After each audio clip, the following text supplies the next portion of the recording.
Yo, what is up, y'all? My name is Devin. Today, I'm going to be answering FTM bodybuilding questions from Reddit because I spend a lot of time on Reddit, probably more than I should. A lot more people may have these questions, so I'm going to go ahead and answer them here. But before I do answer those questions, or at least my opinion of what the answers to those questions are, that's a lot of words, make sure if you're new here, and not subscribed, you go ahead and press that subscribe button. The link to my channel membership is going to be in the description as well. And if you are interested in coaching, a meal plan, or a training plan made specifically for you, go ahead and email me at devindoescoaching@gmail.com. I'm gonna stop holding you hostage, okay? Let's go ahead and answer these fucking questions. Let's go. So the first question is, like, I swear to God, this is the big giant elephant in the room when it comes to being trans and bodybuilding, okay? And the question is, are you still natty if you're an FTM bodybuilder who is taking hormones? I know y'all be wanting to rip my head off for saying this, but we have to think logistically, and I would say the same thing if it was a cis guy, so this is not being like a self-hater, pick-me-ass motherfucker. And the answer to this question is no. The reality of the situation is, unless you are literally competing in a tested federation, it doesn't matter if you're natty or not. With that being said, I do know bodybuilders, Kamari and Sawyer Sturgis, who are trans guys who have competed in the Natural Bodybuilding Federation. Guys, there's always going to be gray area. There's always going to be exceptions to the rule, right? And I don't feel like just because trans guys are technically not natty that we shouldn't be able to compete if our hormones are within a natty range. Now, when I say natty range, I mean from 300 to about 900 nanograms per deciliter. Why am I saying that we're not natty? I say this because we are literally injecting an exogenous hormone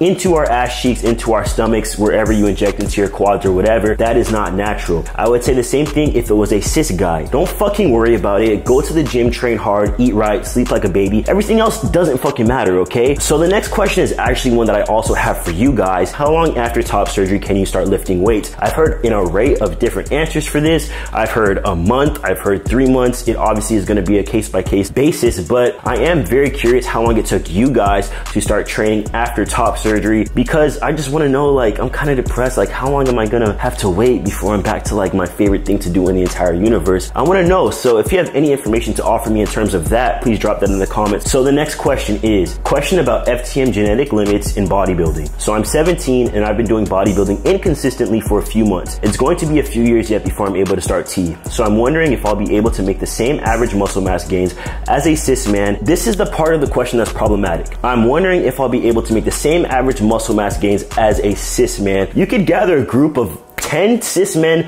together, have them all train for the same time period, have them all doing the same training plan, have them all on the same nutrition plan, and each one of those cis guys will yield different results. One of them might blow up, one of them might look like they don't even work out, and you know, everybody's gonna have a different outcome. There is no average cis man. Everybody has different genetics. Now, I'm not gonna be dumb or daft, as the Englishmen would say, okay? I do understand what the question is, and with that, I will say, honestly, there's no way to know because we don't know your genetic limit. I will say, personally, I did work out before I started testosterone. I'll be honest with you guys, I don't think that it propelled me, oh my God, slingshot me into, you know, when I started testosterone that I was looking fucking mind-blowing, okay? But that's just because I don't really have the genetics to look mind-blowing, period. So I always tell people who are pre-T to start training as soon as possible. Do not wait for testosterone because there are so many other aspects of training that you want to optimize before you start T. So if someone were to answer your question, no, you're not gonna have the same gains as a cis man. Would you stop? Would you just not try? Just do what you have to do now. I caught up eventually and I even surpassed some people. So guys, I just feel like I'm being a dick today, like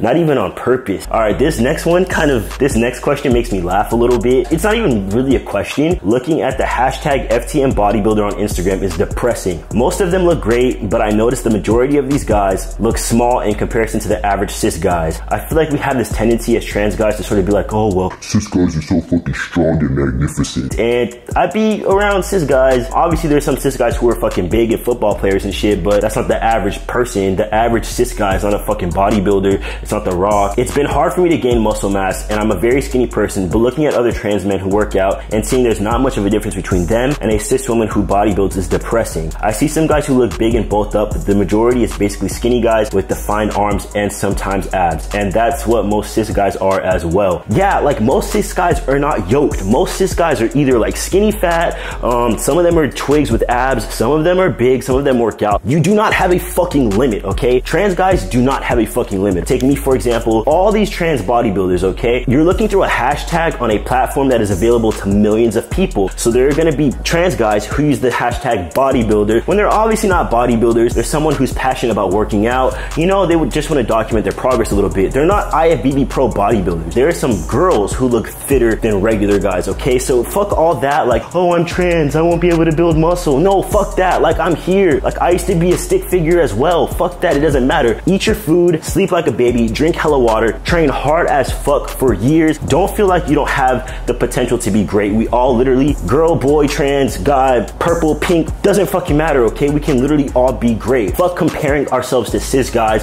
Fuck comparing ourselves to women, all that. We are trans guys. We have to deal with it. It is what it is. We're a little bit different. We got special sauce. We got a unique situation. So fuck it. Just go balls to the wall. Obviously, probably not literally for most of us, and give it all you got. Nothing else matters. It doesn't matter if, you know, you've had top surgery, you haven't had top surgery.